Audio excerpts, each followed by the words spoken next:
이 시간 우리에게 주신 하나님 말씀은 에베소서 4장 1절로 3절 말씀입니다. 우리 같이 짧은 구절이니까 이 부분은 같이 한 목소리로 함께 같이 봉독했으면 좋겠습니다. 같이 읽겠습니다. 그러므로 주 안에서 갇힌 내가 너희를 권하노니 너희가 부르심을 받은 일에 합당하게 행하여 모든 겸손과 온유로 하고 오래 참음으로 사랑 가운데서 서로 용납하고 평안에 매는 줄로 성령이 하나 되게 하신 것을 힘써 지키라. 아멘. 할렐루야. 지난 우리 수련회 때문에 한 주 예배당에 그때 수련회 오지 못하신 분들은 만나지 못해서 아주 오랜만에 뵙는 것 같습니다. 한 주 못 만났는데도 아주 오랜만에 뵙는 것 같습니다. 너무 감사드리고 또 함께 나와서 예배 드릴 때 기쁨이 더 충만한 은혜 시간 될 수 있기를 바랍니다. 우리 이 시간 오랜만에 한 주, 2주 만에 만났으니까 서로 전후좌우에 계신 분들과 아름다운 미소를 띄우면서 이렇게 인사했으면 좋겠습니다. 하나님의 충만으로 새롭게 되시길 바랍니다. 이렇게 인사하시죠. 하나님의 충만으로 새롭게 되시길 바랍니다. 하나님의 충만으로 새롭게 되시길 바랍니다. 네.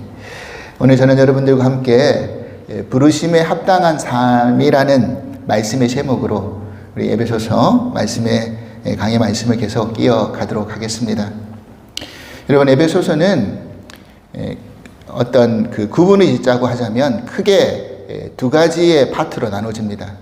1장부터 3장까지는 교리적인 이야기를 주로 다루었어요. 그리고 4장부터 6장까지 에베소서가 총 6장에 걸쳐 있는데 4장부터 6장까지는 이제 실천편이 되는 겁니다.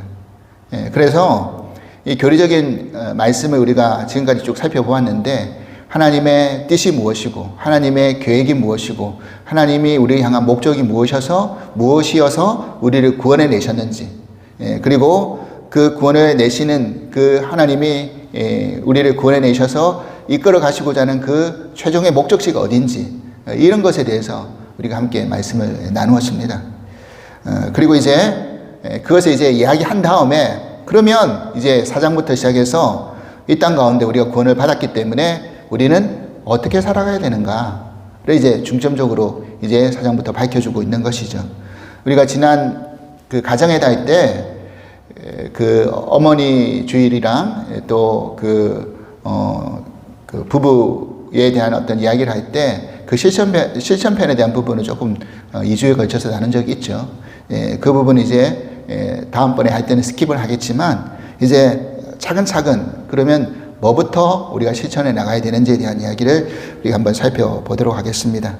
보통 바울 서신이 이런 식으로 이런 형태의 구조를 가지고 있는 게 많이 있습니다. 대표적으로 로마서거든요. 그래서 앞에는 교리를 다루고 뒤에는 실천을 다루는 겁니다. 그래서 에베소서도 그런 형식을 띠고 있다는 것을 우리가 아셨으면 좋겠고요. 모든 것이 마찬가지겠지만 항상 이론적인 것은 너무너무 중요합니다. 이론을 간과할 수가 없어요. 왜냐하면 이론은 기초가 되기 때문에 그렇습니다. 우리가 이론적인 것을 모른 채 몸으로 부딪혀가면서 삶에서 배워나갈 수는 물론 있겠죠. 그런데 그렇게 되면 시간도 오래 걸릴 뿐만 아니라 그것이 꼭 바른 길로 이끌어지는 그런 것이 아닐 수도 있다는 겁니다. 제대로 자라날 수도 없고 꼭 한계에 부딪히게 되어 있다는 겁니다.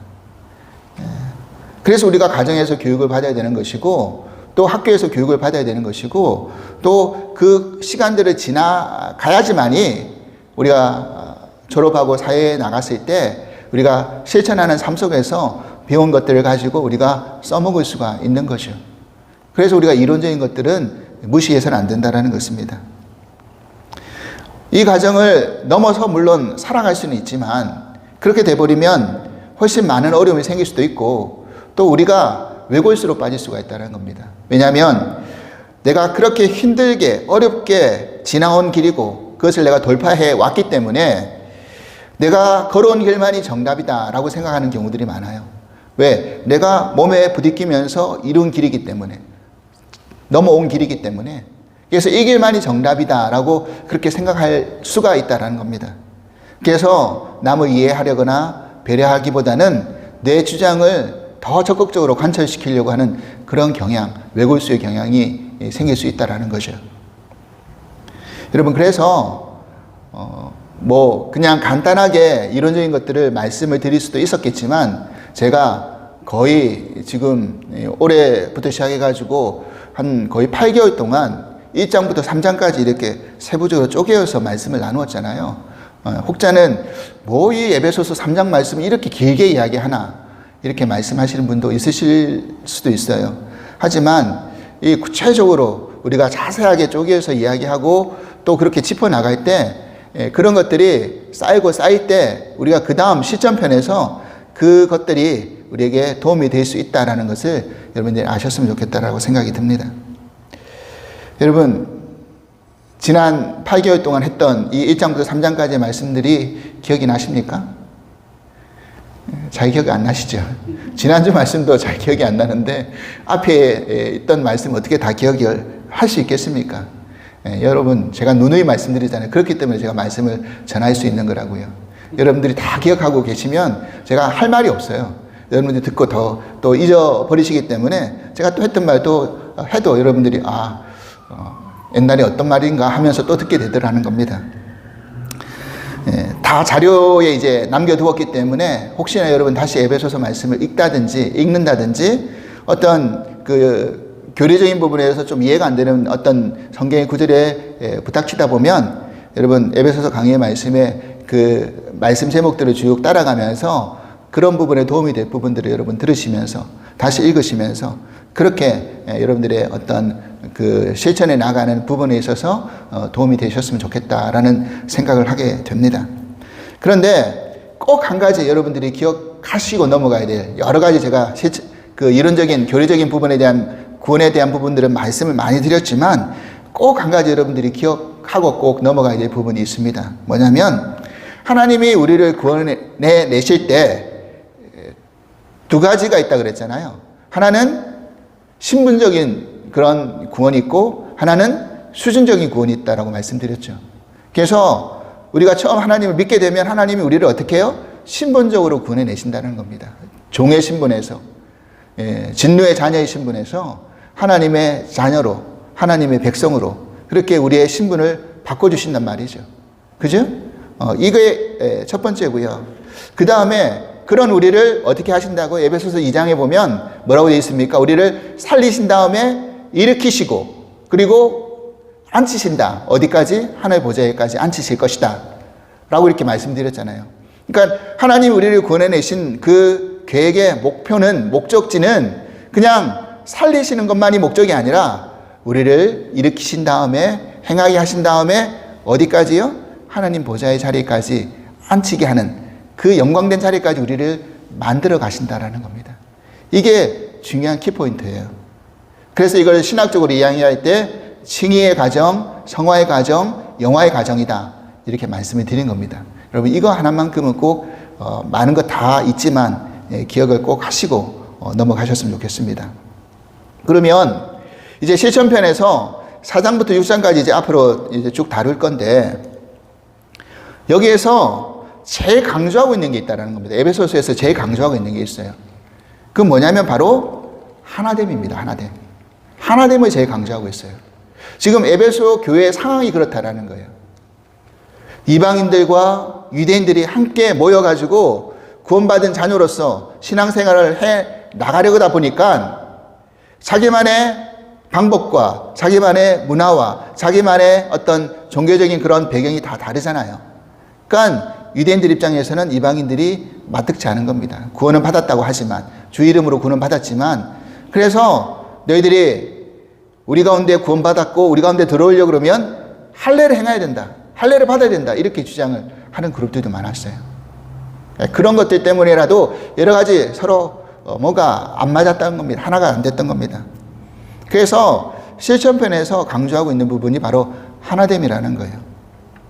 여러분, 우리 인간이라는 존재가 결국 혼자서는 살아갈 수가 없잖아요. 같이 더불어 살아야 되잖아요. 누구와 연합해서 살아가야 되는 겁니다.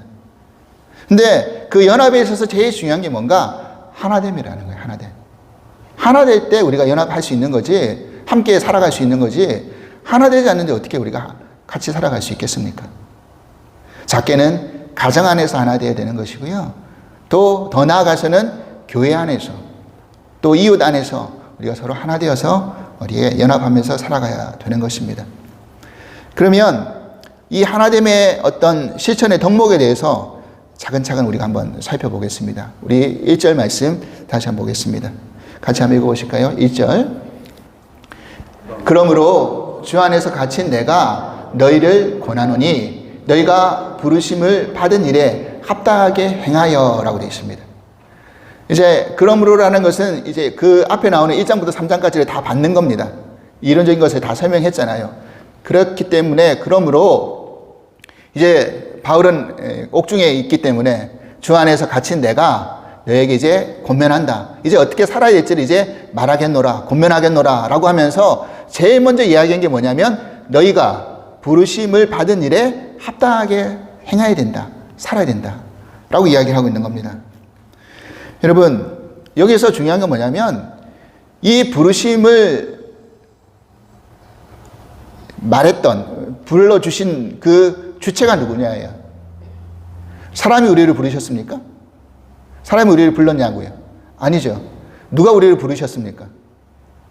하나님이 우리를 부르셨잖아요. 하나님이 주체시잖아요. 그죠? 그래서 우리 모두가 다 부르심을 받은 존재라는 것을 다 기억하고 있어야 된다는 겁니다. 목회자만 하나님 앞에 부름받은 존재들이 아니라는 거예요. 여러분 안 그렇습니까? 각자의 은사와 사명 앞에 하나님이 다 우리를 불러주셨어요. 무엇으로요? 하나님의 자녀로요. 뒷부분 한번 다시 보겠습니다. 에베소서 4장입니다. 우리가 이제 앞으로 살펴볼 구절이지만 4장 11절 12절 말씀 보시면 그가 어떤 사람은 사도로 어떤 사람은 선지자로 어떤 사람은 복음을 전하는 자로 어떤 사람은 목사와 교사로 삼으셨으니 이는 성도를 온전하게 하여 봉사의 일을 하게 하며 그리스도의 몸을 세우려 하심이라 그랬어요.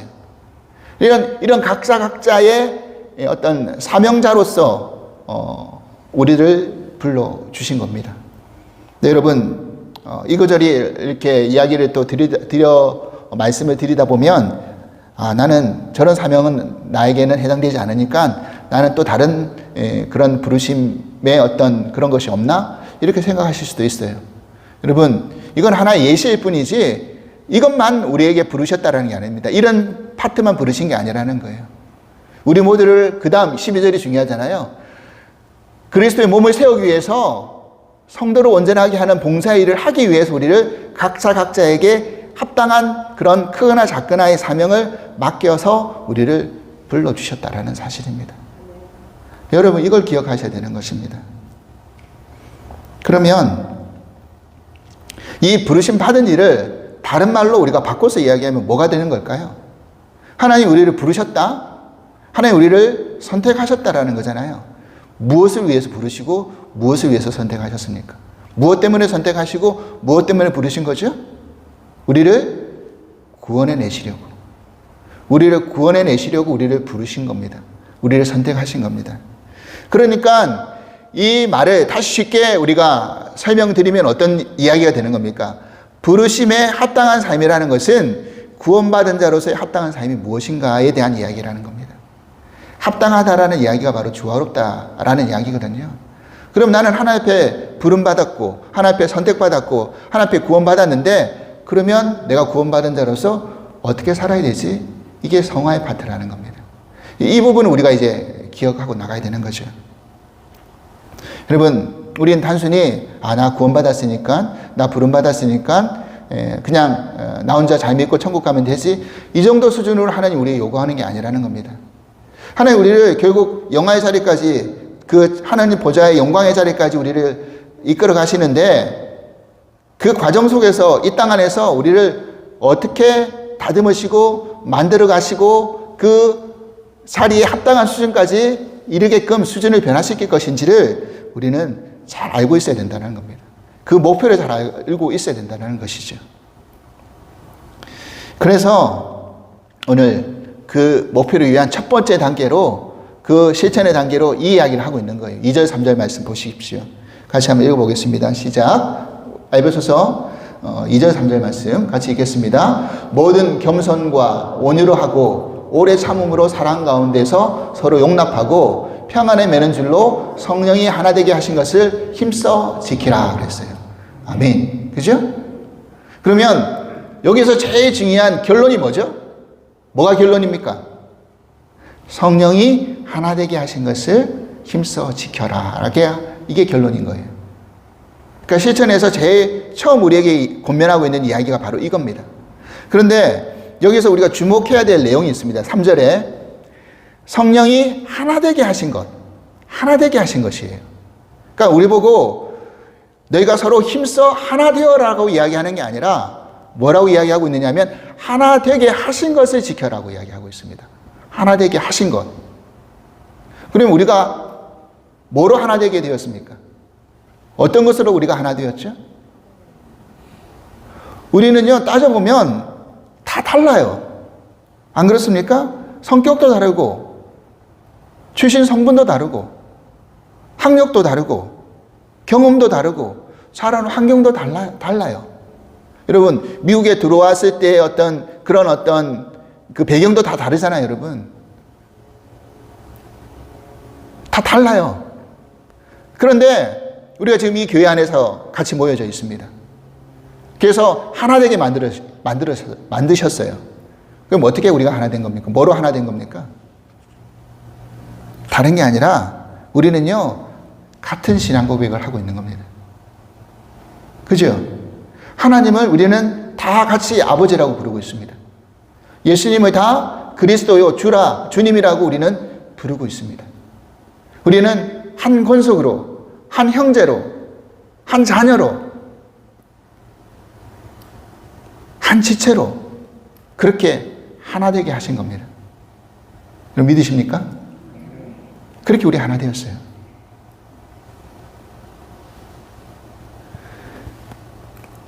우리가 한 하나님, 한 예수님을 우리는 믿고 따라가고 있잖아요. 하나님 우리는 알라라고 부르지 않습니다. 우리 마호메트를 성자라고 믿고 따라가지 않아요. 그죠? 우리는 하나님 앞에 부름받고 구원받으면 이 고백이 하나라는 겁니다. 그렇게 우리를 하나 되게 묶어 놓으신 겁니다. 그 고백 안에서, 예수 그리스도 안에서 우리를 그렇게 하나 되게 묶어 놓으셨다는 말이죠.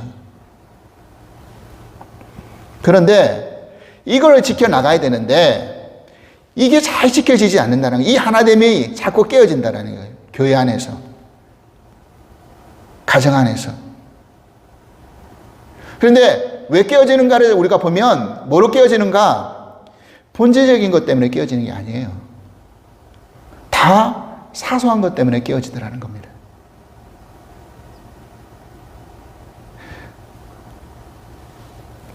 여러분 한번 생각해 보십시오. 연합감리교회 가보면요, 교회 단상이 가운데 있지 아니하고 양쪽으로 이렇게 분리되어 있는 거 아시죠? 당장 우리 채플 보더라도 교회 단상이 어떻게 되어 있습니까? 예전에는 양쪽으로 다 분리되어 있었어요. 그리고 가운데 십자가를 이제 보고 그렇게 나아가게 되어 있죠. 근데 어떤 교회 가보면 이렇게 단상이 가운데 있는 교회들도 많이 있습니다. 뭐가 맞는 거죠? 어떤 게 맞는 겁니까?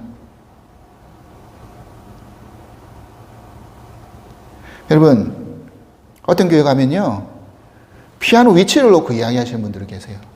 피아노가 저 위치에 있으면 안 된다.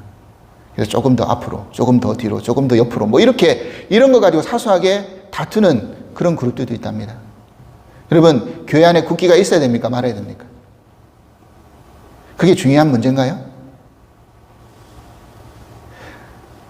우리 헌금위원 때 어떤 교회 가면 한복을 입습니다. 정장을 입습니다. 그렇게 입어야 되나요? 그것 때문에 다투고 싸운다는 거예요, 사실은. 심지어는 저는 어떤 분은 그런 이야기까지 하시는 분이 들었어요, 이야기를. 헌금위원이 남녀가 이렇게 그 뒤에서 들어오실 때 남자가 오른쪽에서 해야 됩니까? 여자가 왼쪽에서 해야 됩니까? 이런 문제를 놓고도 이야기하시는 분들이 계세요. 이게 본질이 아니잖아요, 여러분. 근데 그런 걸로 싸운단 말입니다. 다툰단 말이에요. 나누어진단 말이에요. 심지어는 교회 나왔는데 누구는 왜 옷을 저런 식으로 입고 왔느니, 누구는 왜 말을 저런 식으로 하느니, 누구는 밥을 먹는데 왜 쩝쩝쩝쩝거리고 저렇게 먹느니, 이런 것으로 사실은 성령이 하나 되게 하신 것이 본질은 그게 아닌데 그런 걸로 서로 마음이 안 맞아서 나눈단 말이에요.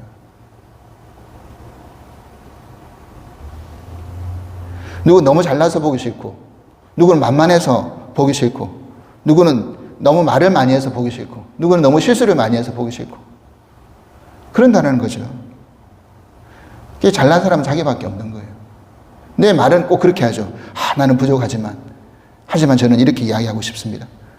자신만을 못 보는 거죠. 로마서 14장에 보면 이런 말씀이 있어요. 로마서 14장 1절에서 6절 말씀. 제가 한번 읽어보겠습니다. 믿음이 연약한 자를 너희가 받되 그의 의견을 비판하지 말라. 어떤 사람은 모든 것을 먹을 만한 믿음이 있고 믿음이 연약한 자는 채소만 먹느니라. 먹는 자는 먹지 않는 자를 업신여기지 말고 먹지 않는 자는 먹는 자를 비판하지 말라. 이는 하나님이 그를 받으셨음이라. 남의 하인을 비판하는 너는 누구냐? 그가 서 있는 것이나 넘어지는 것이 자기 주인에게 있음에 그가 세움을 받으리니 이는 그를 세우시는 권능이 주께 있음이라. 어떤 사람은 이 날을 전날보다 낮게 여기고 어떤 사람은 모든 날을 같게 여기나니 각각 자기 마음으로 확정할지니라. 나를 중히 여기는 자도 주를 위하여 중히 여기고 먹는 자도 주를 위하여 먹으니 이는 하나님께 감사함이요 먹지 않는 자도 주를 위하여 먹지 아니하며 하나님께 감사하느니라 그랬어요. 각각의 경우가 다르다라고 말씀하고 있잖아요. 어떤 사람은 주를 위해서 금식합니다. 근데 어떤 분은 이야기하는 거예요. 나 금식하지 않고 하나님 주신 육체 건강하게 잘 먹고 힘을 내서 열심히 하나님을 위해서 난 할 거야. 뭐가 옳은 겁니까?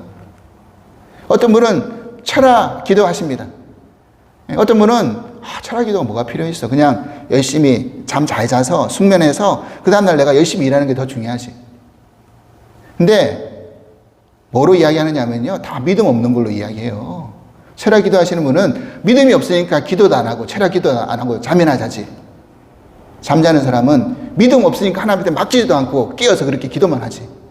믿으면, 잘 믿으면, 하나님께 맡기면 기도할 이유가 뭐가 있냐. 하나님 다 책임져 주는데. 다 믿음 없는 걸로 비판한단 말이에요. 뭐가 옳고 뭐가 그런 겁니까? 다 뭐라 그랬죠? 다 주를 위해서 하는 거예요. 주를 위해서. 그러니까 중요한 거는 보여지는 모양이 중요한 게 아니라는 거예요. 그 중심이 중요한 거지. 여러분 하나님만이 아시겠죠. 하나님만이 그 중심을요. 근데 왜 우리가 판단하느냐는 거예요. 그 사람의 믿음을 우리가 왜 판단해서 그 믿음의 점수까지 우리가 다 매기고 있잖아요. 저 사람 몇 점? 저 사람 몇 점? 빵점! 심지어는 자기가 빵점까지 내리는 사람들이 있어요.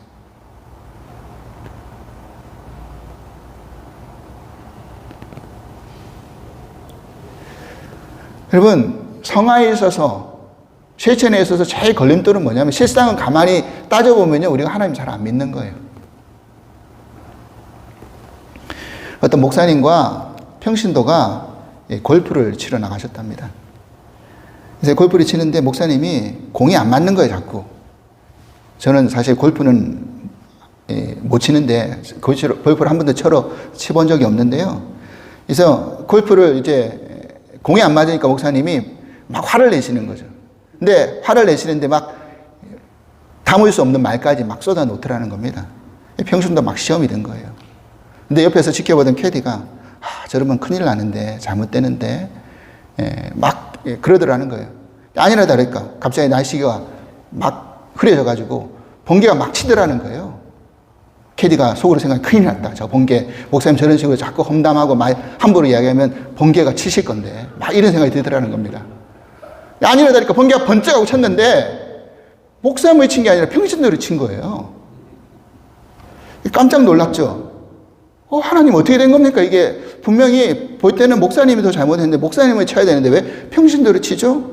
그러니까 하나님이 뭐라고 이야기하시냐면 오랜만에 하니까 슬라이스 났다 이러더라는 거예요. 골프 치시는 분은 무슨 말인지 아실 거예요. 슬라이스 났다는 말이 무슨 말인지 아실 거예요. 여러분 하나님이 하시는 일을 우리가 먼저 판단하고 정죄하고 그렇게 하면 하나 되게 하신 것이 나눠진다라는 거예요. 하나님 믿지 않으니까. 여러분 우리가 판단할 때 흔히 하는 말들 있잖아요. 나는 안 그래. 나는 안 그래.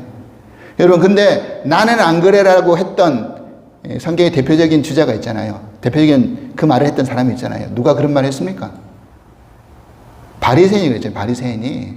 하나님, 나는 저 세리와 다릅니다. 나는 안 그렇습니다. 하나님 누구 기도를 받으시고 누구를 어렵다고 하셨죠?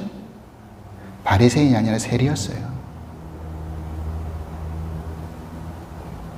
여러분, 지금 바울이 하나 되게 한 것을 지키라고 말하면서 이야기한 덕목이 뭐죠? 그 덕목이 뭐냐면 겸손과 온유와 오래 참음입니다. 이 세 가지를 먼저 이야기했어요. 겸손과 온유와 오래 참음. 우리들에게 실천편을 이야기할 때 아주 거창한 것을 이야기한 게 아니에요. 너희가 실천해 나가려면 구원받은 백성으로 살아가려고 그러면 전도를 어떻게 얼마를 해야 되고, 너가 어떤 40일 철학 기도를 해야 되고, 금식 기도를 해야 되고, 이런 실천의 이야기를 하고 있는 게 아닙니다. 겸손과 온유와 오래 참음이다. 여러분, 겸손은 뭡니까? 겸손은요, 내가 잘 모릅니다를 인정하는 거예요.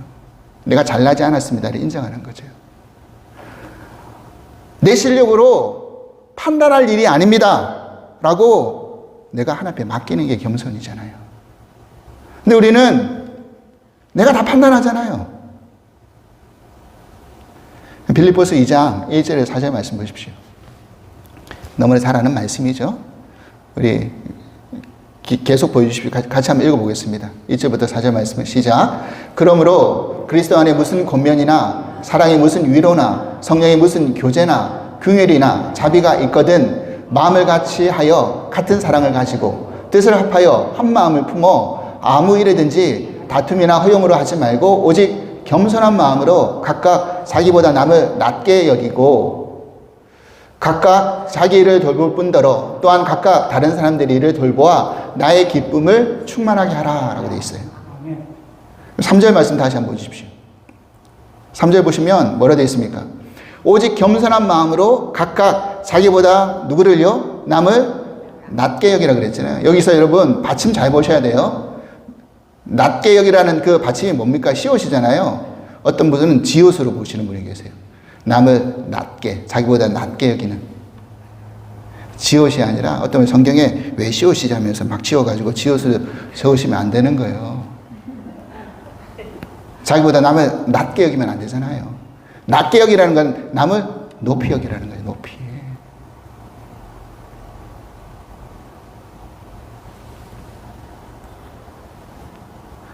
우리가 겸손한 마음을 잃어버리면 다 자기보다 낮은 거예요.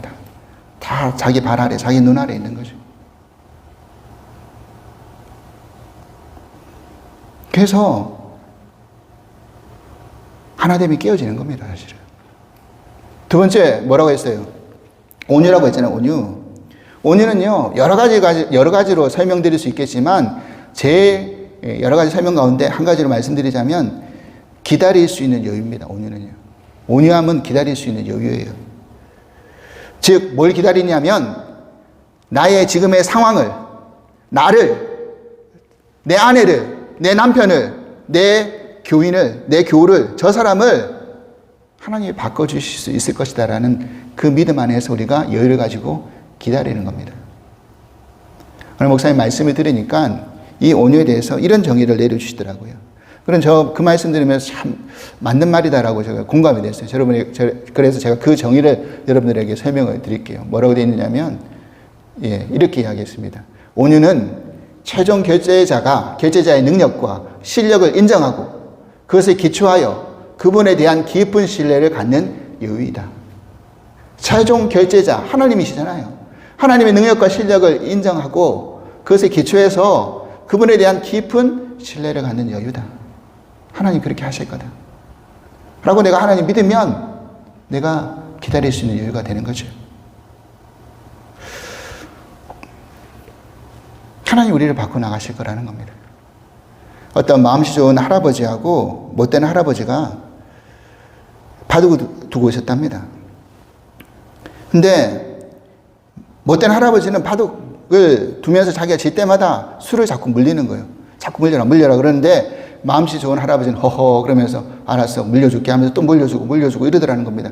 그런데도 바둑에서 이 못된 할아버지가 지게 된 거예요. 그래서 못된 할아버지가 나 이거 인정 못해 하면서 바둑판을 막 엎으려고 그러더라는 겁니다. 이거 내가 인정하지 않을 거야. 그러니까 착한 할아버지 이러시면 안 되죠 하면서 그 엎으려고 하는 그것을 딱 막았답니다.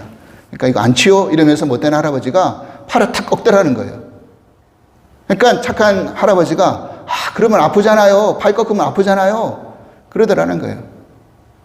근데 이 못된 할아버지가 그 꺾은 거를 그대로 계속 안 풀어주더라는 겁니다.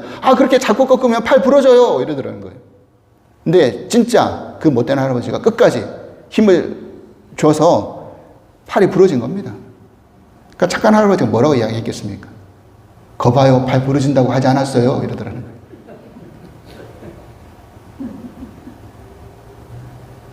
여러분, 예수님이 뭐라고 이야기하셨죠? 너희가 누군가가 겉옷을 달라 그러든 속옷까지, 오른밤에 때리면 왼밤까지, 오리를 가자고 그러면 십리를 가자고, 십리까지 가지겠다라고 그렇게 말씀하셨죠. 우리 이 말을 들으면 뭐 어떻게 이렇게 가냐, 어떻게 이렇게 할 수 있냐라고 하지만 사실 하나님이 온유한 마음을 가지고 우리의 성화의 단계를, 그런 변화의 단계를 그 지점까지 우리가 갈 수 있게끔 우리가 기다리면서 우리가 하나님 기도하는 거죠, 사실은. 하나님 이렇게 우리를 변화시켜 달라고.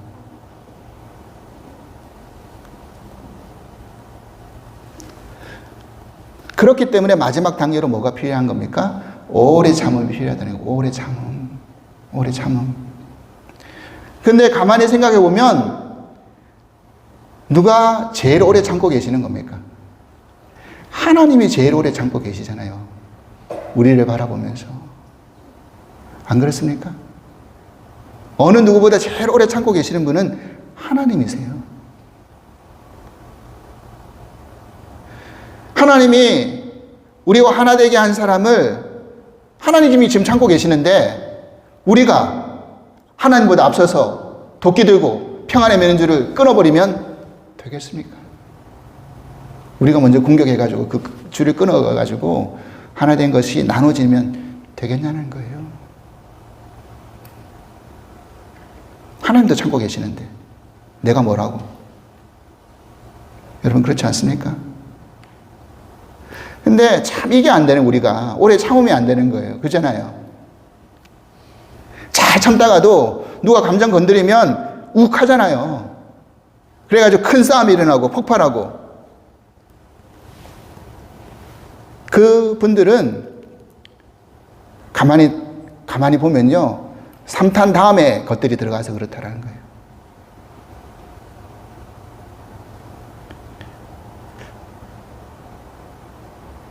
그 배후의 역사는 영들을 우리가 모르면요. 그 장난질에 다 넘어가게 돼 있다는 거예요. 감정을 자꾸 긁고 하면 같이 부딪혀서 싸우면 누가 좋아하는 겁니까? 여러분 죄의 속성은 뭐죠? 죄의 속성은 분리예요. 죄의 속성은 분리입니다. 하나님과 우리 사이를 분리시키고요. 사람과 사람 사이를 분리시킵니다. 태초에 타락이 그렇게 일어났잖아요. 하나님과 인간 사이를 분리시키고 그 다음에 아담과 하와가 분리됐잖아요. 안 믿어줬잖아요. 책임 전가했잖아요. 그래서 그 다음 때 아벨과 가인이 분리되어서 서로가 아니라 죽였잖아요. 가인이 아벨을. 죄가 그렇다라는 거예요.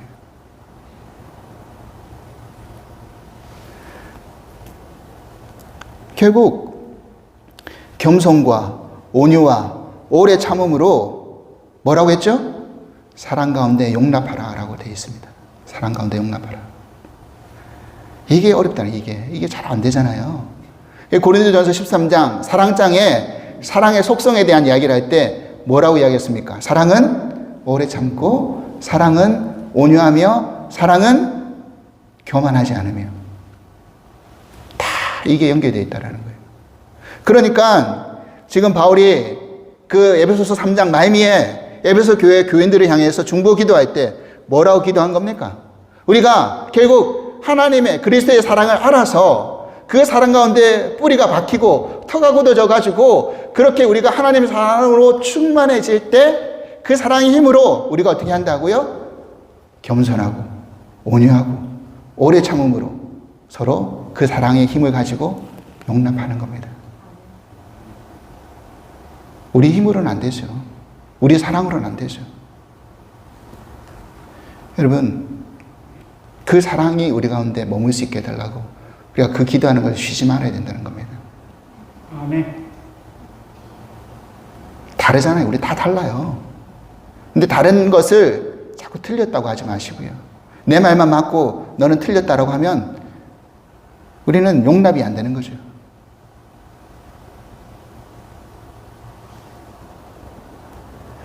이 단계에서 우리가 자꾸 못 넘어가는 거예요, 사실은. 기초를 쌓았다가 다시 헤쳤다가 다시 쌓았다가 다시 헤쳤다가 여기서 자꾸 다람쥐 쳇바퀴 돌듯이 돌아가는 거예요, 우리가. 우리 신자들, 신앙인 믿는 우리들에게 가장 넘어서기 어려운 부분이 바로 여기인 겁니다. 여기까지 갔다가 다시 왔다가 다시 갔다가 다시 왔다가.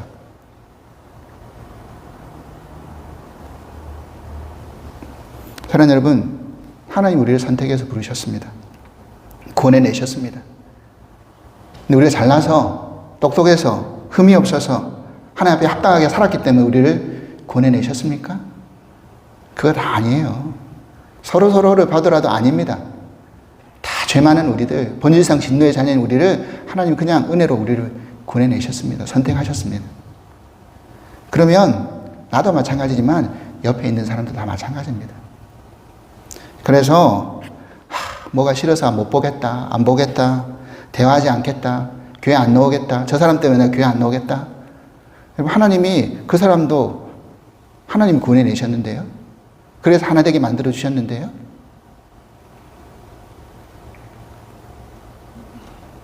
그럼 잊지 마십시오. 그렇게 이야기할 때는요, 마치 어떤 경우냐면 하나님이 우리에게 구원의 티켓을 주셨는데 구원의 티켓을 받고 내가 그 티켓을 보러 가야 되잖아요. 참석해야 되잖아요. 근데 그 참석하려고 하는 그 자리에 누군가가 내가 꼴 보기 싫은 자가 앉아있기 때문에 안 가겠다라는 꼴과 똑같은 거예요. 티켓 들고 있으면서.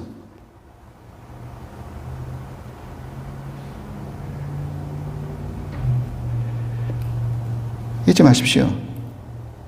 하나님은 가까이 있는 우리 옆에 있는 분들을요, 연습 대상으로 붙여주셨어요. 연습하라고. 성화를 실천하라고 우리에게 붙여주신 겁니다. 여러분, 안 그렇습니까? 그렇게 서로 내 마음에 맞는 사람만, 나하고 스타일만 비슷한 사람만, 나하고 성격이 비슷한 사람끼리만 만나서 이야기하고 끝나고 헤어지면 뭐가 수준이 발전되고 뭐가 성장을 이룰 수 있겠습니까? 안 맞더라도, 부족하더라도, 연약하더라도, 나 스타일도 안 맞고 성격도 안 맞고 다 다르다 할지라도 하나님이 왜 그 사람을 나에게 붙여주신 겁니까? 연습하라고. 겸손을 연습하고 온유를 연습하고 오래 참음을 연습하라고 그 사람을 붙여주신 거 아닙니까? 그래야지 우리가 잘하고 성화가 이루어지지. 연습 안 하는데 우리가 어떻게 실력이 늘어가는 겁니까? 피하면서, 회피하면서, 외면하면서 우리 실력이, 우리의 성화의 수준이, 우리의 수준이 자라날까요? 아니라는 거예요. 여러분, 우리 같이 기억했으면 좋겠습니다. 나 안 할래. 중도에 연습 포기하지 마십시오. 하나님 더 센 사람 붙여주신다 그러면 더 지독한 거 붙여주세요. 그러니까 지금 연습 대상 하시는 분들과 같이 마음 맞춰 나가십시오. 하나 되게 한 것. 성령이 하나 되게 한 것을 힘써 지켜야 된다고 했어요. 힘써 지켜라. 그 깨트리면 안 되는 겁니다. 그 본질적인 그 하나 되게 한 것을 구원에 우리가 만나서 묶어주신 것을 평안의 줄로 우리를 꽉 묶어놓은 것을 우리가 끊어버리면 안 됩니다. 사소한 것에 목숨 걸어서 끊어버리면 안 된다는 사실. 우리 여러분 기억하실 수 있기를 바랍니다. 오늘 이 말씀 기억하시면서 하나님이 우리를 겸손히 낮아지셔서 이 땅 가운데 오셔서 온유한 마음으로 우리를 기다려주시고 오래 참음으로 우리들에게 그 사랑을 베풀어 주신 그 사랑을 우리가 믿고 알기 때문에 그 사랑을 우리가 받아서 우리도 그렇게 해야 될 줄 믿습니다. 이 사랑의 실천의 첫 단계 발걸음 우리가 뛰어나가고 넘어갈 수 있는 저희 모두가 될 수 있기를 주님으로 간절히 기도하겠습니다. 하나님 감사합니다. 우리 하나님의 자녀로, 권속으로, 백성으로, 하나님의 성도로 그렇게 불러주셨습니다. 구원을 받게 해주셨습니다. 하나님, 그 받은 그 구원의 삶에 합당한 삶이 무엇인지를 다시 한번 깨닫게 해주시니 감사를 드립니다. 그 부름에 합당한 삶을 살기 위해서 하나된 것을 힘써 애써 지켜나갈 수 있는 저희들 되게 하여 주시옵소서. 하나님, 우리에게 참된 겸손과 온유함과 오래 참음을 가지고 그 사랑으로 서로 용납하게 하여 주시옵소서. 다른 것이 틀린 게 아니라 다를 뿐이온데 하나님, 내 것만 맞다고 주장하면서 용납하지 못하면 하나된 것을 깨트릴 수밖에 없다는 것을 기억하면서 하나님, 그 사랑으로 말미암아 주님이 우리에게 어떠한 사랑으로 겸손과 온유와 오래 참음으로 우리를 용납하셨는지를 기억하면서 우리도 그렇게 내 아내를, 내 남편을, 내 이웃을, 내 성도들을 그렇게 하나되게 묶어주신 것들을 하나님 함께 그렇게 연합하면서 그것을 지켜나갈 수 있는 그런 저희들 될 수 있도록 축복하여 주시옵소서. 감사하며 예수 그리스도 이름으로 기도합나이다. 아멘.